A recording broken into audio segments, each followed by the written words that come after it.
नमस्ते दोस्तों, welcome back to my YouTube channel success in housekeeping by Vijay. मैं हूं आपका अपना दोस्त विजय जोशी। दोस्तों, मेरे पास काफी सवाल, काफी क्वेरीज आई थी कि सर एक वीडियो बनाइए लॉस्ट एंड फाउंड के ऊपर। तो आज का जो टॉपिक है वो लॉस्ट एंड फाउंड के ऊपर है। ये वीडियो आपके लिए बहुत ज्यादा इंपॉर्टेंट होने वाली है। इस वीडियो को एंड तक वॉच करना, क्योंकि अगर आप इस वीडियो को एंड तक वॉच कर लिया तो मैं आपको लिख के दावा कर सकता हूँ कि आपके माइंड में लॉस्ट एंड फाउंड को लेकर कोई भी सवाल नहीं रहेगा। और इतनी ब्रीफ डिटेल्स में आज तक किसी ने भी YouTube चैनल पे लॉस्ट एंड फाउंड की वीडियो अपलोड नहीं की होगी। अगर आपको वीडियो पसंद आए तो वीडियो को लाइक करके चैनल को सब्सक्राइब करके दोस्तों के पास शेयर कर लेना और हाँ, अपने कमेंट जरूर लिखना। तो चलते हैं आज की वीडियो की ओर। Lost and found. Lost means खोया, फाउंड मीन्स पाया। अगर कोई आइटम खो गया है और किसी को मिल गया है तो वो लॉस्ट एंड फाउंड कराता है। बुक से के अकॉर्डिंग इसकी डेफिनेशन है an articles left behind by guest either in public area or in room and found by staff are known as lost and found. इसकी एक और डेफिनेशन है and items which does not belong to hotel are also known as lost and found. दोस्तों, lost and found आपको दो sources से मिल सकते हैं। पहला है आइडेंटिफाइड और दूसरा है अनआइडेंटिफाइड। आइडेंटिफाइड मीन्स कि आपको ये मालूम है कि ये लॉस्ट एंड फाउंड किस एरिया से मिला है और इसका ऑनर कौन है। और दूसरा होता है अनआइडेंटिफाइड। आपको ये तो मालूम होता है कि इस लोकेशन से मिला है, लेकिन आपको ये नहीं मालूम होता है कि इस आइटम का ऑनर कौन है। जैसे कि आपको पब्लिक एरिया वॉशरूम में कोई आइटम मिल गया, जैसे कि आपको लॉबी में कोई आइटम मिल गया, जैसे कि आपको स्विमिंग पूल में कोई आइटम मिल गया। तो दो ही सोर्सेस है जहां से लॉस्ट एंड फाउंड आता है। या तो वो आपके थ्रू डिपॉजिट होगा या होटल के किसी और डिपार्टमेंट के एम्प्लॉयज के थ्रू डिपॉजिट होगा। सबसे इंपॉर्टेंट चीज मैं आपको बता दूं, आइटम्स चाहे वो कैश हो, चाहे वो चाबी हो, चाहे वो पावर बैंक हो, चाहे वो मोबाइल हो, चाहे वो खाने पीने की कोई भी चीज हो, आप एनालाइज नहीं कर सकते कि गेस्ट के लिए क्या चीज इंपॉर्टेंट है, क्या चीज वैल्यूएबल है और क्या चीज नॉन वैल्यूएबल है। गेस्ट के लिए हर चीज वैल्यूएबल है, ये बात हमेशा अपने माइंड में रखना। हाँ, हम लॉस्ट एंड फाउंड को स्टोर करते हैं अपनी होटल की एसओपी के अकॉर्डिंग। जो एसओपी हमने डिफाइन किया है उसके अकॉर्डिंग ही हम लॉस्ट एंड फाउंड को क्लासिफाइड करते हैं, लॉस्ट एंड फाउंड को सेग्रीगेट करते हैं और लॉस्ट एंड फाउंड का प्रोसीजर फॉलो करते हैं। Types of lost and found. अब हम बात करेंगे कि लॉस्ट एंड फाउंड कितने प्रकार के होते हैं। देखो, लॉस्ट एंड फाउंड को बेसिकली 4 कैटेगरी में डिफाइन किया गया है। पहला होता है आपका पेरिसेबल लॉस्ट एंड फाउंड, दूसरा होता है आपका non perishable lost and found, और non perishable lost and found को 3 कैटेगरी में डिवाइड किया गया है। सबसे पहले आता है इनवैल्यूएबल लॉस्ट एंड फाउंड, दूसरा आता है वैल्यूएबल लॉस्ट एंड फाउंड, तीसरा आता है non valuable lost and found, फिर आता है आपका alcoholic lost and found and सबसे लास्ट आता है आपका arms and hazard lost and found.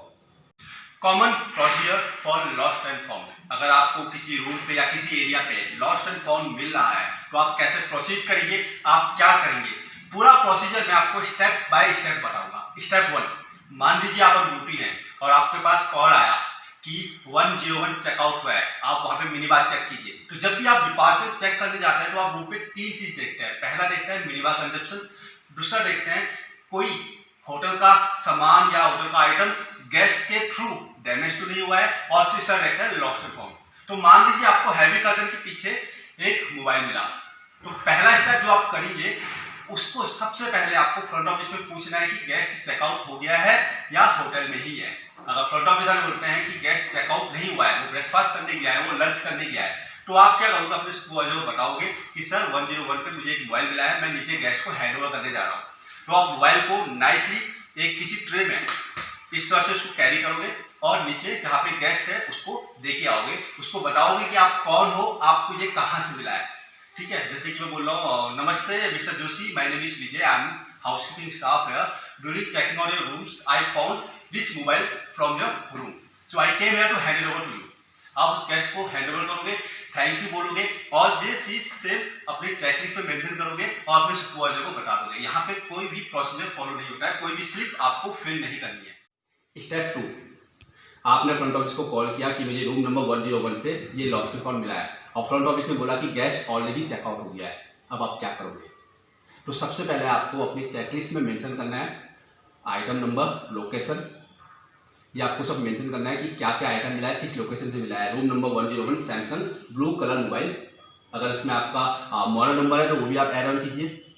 उसके बाद आपको अपने सुपरवाइजर को इन्फॉर्म करना है और उसके बाद आपको हाउसकीपिंग डेस्क में जाना है। यहाँ पे हमारे हाउसकीपिंग स्टाफ की एक रॉन्ग प्रैक्टिस होती है। वो ये सोचता है कि इस मोबाइल को, इस लॉस्ट एंड फाउंड को अभी यहाँ पर मैं अपनी पेंट्री में रख देता हूँ या ट्रॉली में रख देता हूँ, जब मैं लंच ब्रेक में जाऊँगा या जब मैं टी ब्रेक में जाऊँगा या जब मैं ड्यूटी ओवर करके घर को जाऊँगा उस समय डेस्क में हैंड ओवर कर दूँगा, जो कि रॉन्ग प्रैक्टिस है। आपको ऑन द स्पॉट डेस्क में जाना है और डेस्क अटेंडेंट से एक लॉस्ट एंड फाउंड की स्लिप मांगनी है। जो स्लिप में आपको इन्फॉर्मेशन ऐड करनी है वो मैं आपको बता दूं। सबसे पहले आता है सीरियल नंबर, फिर आती है आज की डेट, नेम ऑफ फाइंडर, किसको मिला है आपको अपना नाम लिखना है, लोकेशन आपको कहां से मिला है वो लिखना है, रूम नंबर 101। उसके बाद आता है गेस्ट नेम, गेस्ट का नाम क्या था वो आपको मेंशन करना है। कई होटलों में चेक इन डेट और चेकआउट डेट भी होती है, आप उसको भी ऐड ऑन कर सकते हैं। फिर आता है आइटम डिस्क्रिप्शन, आइटम डिस्क्रिप्शन में आपको हर एक चीज लिखनी है, मॉडल नंबर, कलर, ब्रांड, हर एक चीज उसको लिखनी है। उसके बाद है क्वांटिटी, आपको क्वांटिटी भी मेंशन करनी है, कितनी है, 1 है 2 है। फिर आता है आपको टाइम ऑफ फाउंड, आपको ये मोबाइल 101 पे कितने बजे मिला। फिर आता है टाइम ऑफ डिपॉजिट, आपने हाउसकीपिंग डेस्क में कितने बजे डिपॉजिट किया। फिर आपको नीचे से रिमार्क्स ऐड ऑन करना है तो आप रिमार्क्स को ऐड ऑन कर सकते हैं। फिर आपके सिग्नेचर होंगे और बगल में डेस्क अटेंडेंट के सिग्नेचर होंगे। फिर as per lost and found segregation, किस कैटेगरी में आ रहा है उसके बाद उस लॉस्ट एंड फाउंड कवर में स्टोर हो जाएगा। स्टेप 3, इसके बाद हाउसकीपिंग डेस्क अटेंडेंट जो है फ्रंट ऑफिस को एक मेल भेजेगा। फ्रंट ऑफिस रिजर्वेशन और सीसी लिखेगा सिक्योरिटी को, आरडीएम को या ऑपरेशन मैनेजर को, एज पर जो होटल पॉलिसी के अकॉर्डिंग वो मेल भेजेगा, एक इंफॉर्मेशन मेल, ताकि फ्रंट ऑफिस को मालूम हो जाए कि आज के दिन में कितने लॉस्ट एंड फाउंड हाउसकीपिंग के पास हैं। अगर हाउसकीपिंग वाला फ्रंट ऑफिस को मेल नहीं भेजेगा और किसी गेस्ट की फ्रंट ऑफिस के पास क्वेरी आ रही है तो फ्रंट ऑफिस क्या बोलती है, thank you sir, please allow me some time, let me check with my housekeeping team. इससे गेस्ट को ये लगता है कि हाउसकीपिंग एंड फ्रंट ऑफिस की ट्यूनिंग नहीं है, कॉम्बिनेशन नहीं है, तो ये गैपिंग ना हो, इसलिए हाउसकीपिंग वाले को डेफिनेटली एंड ऑफ डे एक मेल फ्रंट ऑफिस को भेजनी चाहिए ताकि फ्रंट ऑफिस के पास रिकॉर्ड हो।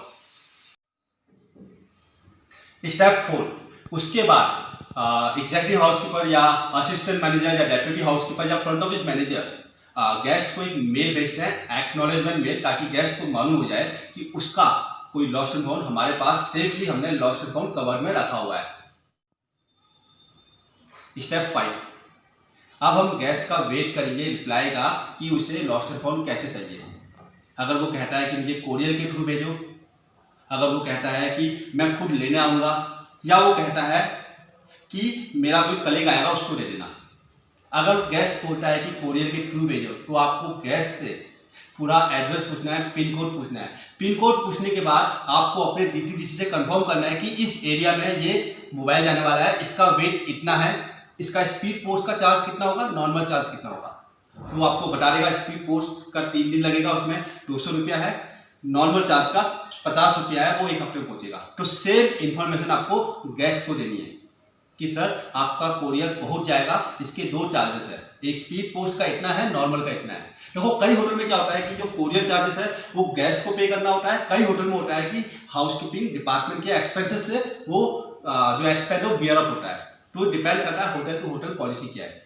ठीक है, आप गेस्ट ने बोला कि स्पीड पोस्ट भेज दो तो आप गेस्ट से पहले एडवांस पैसा लोगे, उसको जब भेजोगे तो गेस्ट को जब कोरियर कर लोगे तो ट्रैकिंग नंबर मेल भेजोगे कि सर आपका कोरियर भेज दिया गया, ये आपका ट्रैकिंग नंबर है, और उससे रिक्वेस्ट करोगे कि सर जब आपको कोरियर मिल जाएगा तो आप एक कंफर्मेशन मेल भेजना कि हाँ yes I receive courier from your hotel.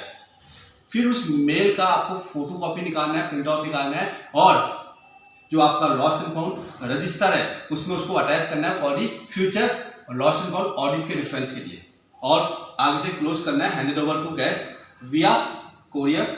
उसका ट्रैकिंग यह है। गेस्ट बोलता है कि मैं खुद आऊँगा, तो जब गेस्ट आ रहा है तो गेस्ट का आपको आईडी प्रूफ लेनी है, आईडी प्रूफ में सिग्नेचर लेना है, और लॉस्ट एंड फाउंड में जो आपका रजिस्टर है उसमें सब मेंशन करना है, आइटम नंबर क्या है, किस रूम से मिला था, किसको दे रहे हो, किस डेट में दे रहे हो, और रिमार्क्स में हैंडेड ओवर टू गेस्ट और गेस्ट के साइड, और वो आपका जो आईडी प्रूफ है उसमें अटैच कर देनी है। अगर गेस्ट बोल रहा है कि मैं नहीं आऊँगा, मेरा कोई कलीग आएगा, तो गेस्ट से रिक्वेस्ट करनी है कि सर जो भी आपका कलीग आ रहा है उसको बोलना कि वो अपनी आईडी प्रूफ लेके आएगा और उसके नाम की एक मेल वो पहले आपको भेजेगा कि डियर सर, मैं तो आपके होटल में नहीं आ पा रहा हूँ, लेकिन मेरा कलीग है, उसका नाम मिस्टर पंकज है, वो आपके होटल में कल 12 बजे आएगा, तो आप उसे ये कोरियर ले लीजिए। तो जो लड़का आएगा, जो आपका उनका जो कलीग आएगा, उसकी आईडी प्रूफ लेनी है, उसके साइन लेने हैं और उसको अटैच कर देना है अपने फ्यूचर रेफरेंस के लिए। ये आपका लॉस्ट एंड फाउंड का एक प्रोसीजर होता है। अगर गेस्ट आपके मेल का रिप्लाई नहीं कर रहा है तो आपको हर 2 दिन में उसमें रिमाइंडर भेजना है। आपकी होटल की पॉलिसी के अकॉर्डिंग आपको गेस्ट को रिमाइंड करवाना है कि उसका आइटम्स हमारे पास है, ताकि इन फ्यूचर कोई प्रॉब्लम क्रिएट ना हो। तो ये सिंपल सा कॉमन प्रोसीजर है लॉस्ट एंड फाउंड का। आई होप आपको ये समझ में आ गया होगा। दोस्तों, अब मैं आपको types of lost and found के बारे में हल्का सा बताऊंगा। जैसे कि मैंने आपको बताया था कि लॉस्ट एंड फाउंड 4 प्रकार के होते हैं, 4 टाइप्स के होते हैं। पहला आता है आपका पेरिसेबल। पेरिसेबल कैटेगरी में वो आइटम्स आते हैं जो खाने पीने की चीज़ें और जो 24 आवर्स में खराब हो जाए, जैसे कि खुली सब्जियां हो गई, लूज वेजिटेबल्स हो गए, लूज फ्रूट हो गए, आपका घी का कोई खाली मतलब डब्बा है यूज किया हुआ, या फिर आपका ऑयल का कोई ओपन केन है, या जूस का कोई ओपन केन है, ये सब पेरिसेबल में आएंगे। और इसको कई होटल के अकॉर्डिंग 24 आवर्स में जिसको मिलता है उसको हैंड ओवर कर लेते हैं, उसके साइज ले लेते हैं और उसको हैंड ओवर टू स्टाफ लिख लेते हैं।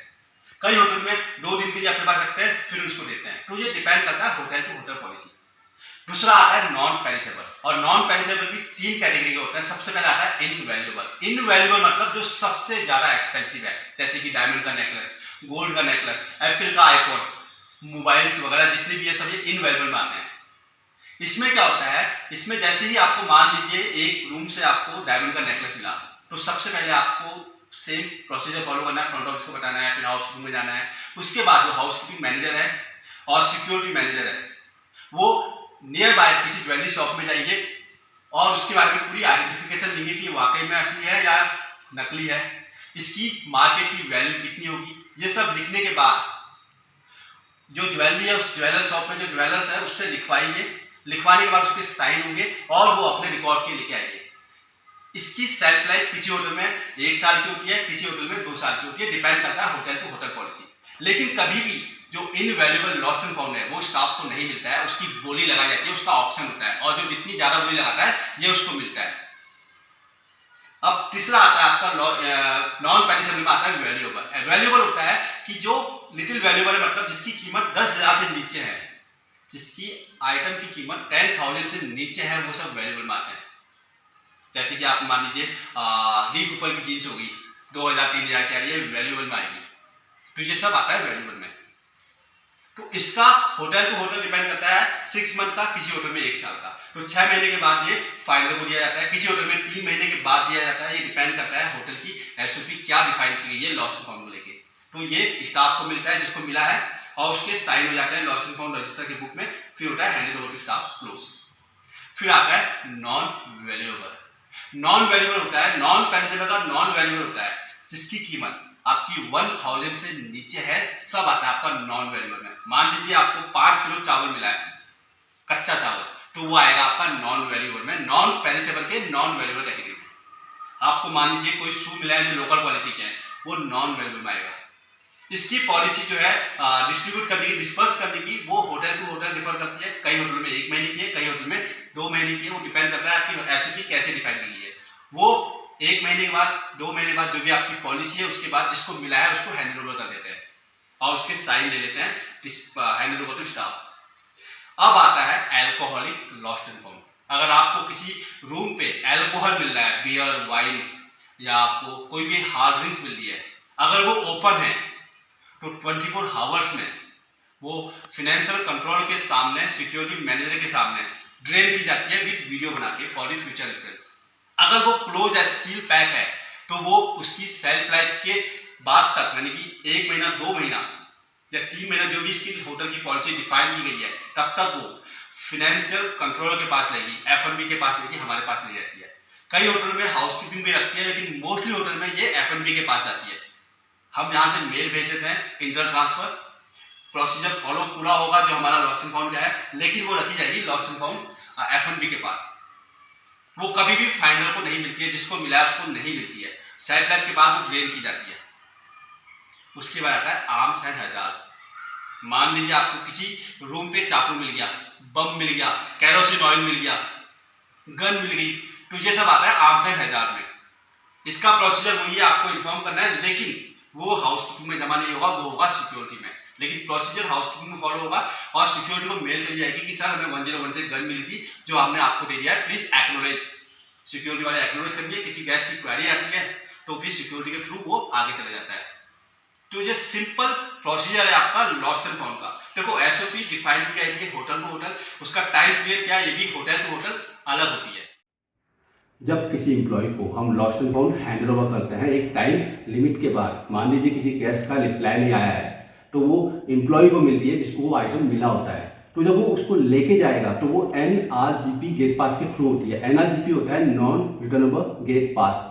एक लॉस्ट एंड फाउंड जब आर्टिकल्स डिपॉजिट होता है तो उसकी 3 स्लिप बनती है, एक व्हाइट, एक ऑरेंज और एक येलो। तो जो व्हाइट स्लिप है, ओरिजिनल स्लिप है, वो आर्टिकल के साथ पैक होती है और जो डुप्लीकेट स्लिप है, एक स्लिप जाती है सिक्योरिटी के पास ताकि वो अपने फ्यूचर रेफरेंस के लिए रख ले, और वही स्लिप में जो आर्टिकल्स है वो NRGP गेट पास होता है, नॉन रिटर्नेबल गेट पास। उसमें पूरा मेंशन होगा, उसमें सिक्योरिटी के साइन होंगे, जो स्टाफ लेके जा रहा है उसके साइन होंगे, उसके बाद स्टाफ उसको लेके जा सकता है। आई होप आपको आज का वीडियो पसंद आया होगा। अगर आपके कोई सवाल है तो आप मुझसे कमेंट बॉक्स में पूछ सकते हैं। I will be more than happy to help you. Thank you so much, take care.